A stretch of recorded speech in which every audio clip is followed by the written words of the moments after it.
cool here is we've got a little accelerator and brake gauge here. So that was only 44% throttle there.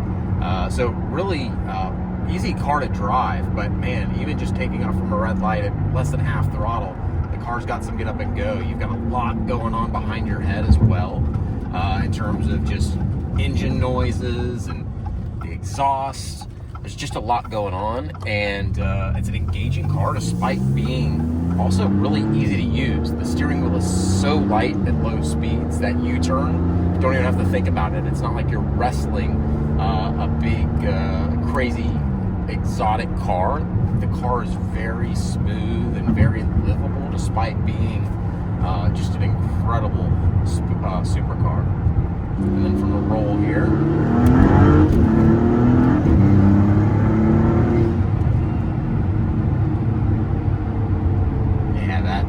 proper fun. The car, the rear end danced just a little bit, but I never felt like the car was getting out of control. From a roll there, the acceleration's just very, very linear.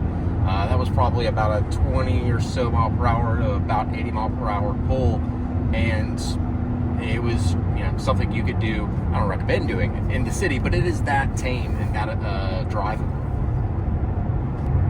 I think one of the only bad parts about this interior that I've experienced so far is the fact that you can't see the full exterior. The paint is so incredible on this car that you're kind of jealous of the people around you getting to take a look at it as you drive by. The blue undertones really pop in the sunlight.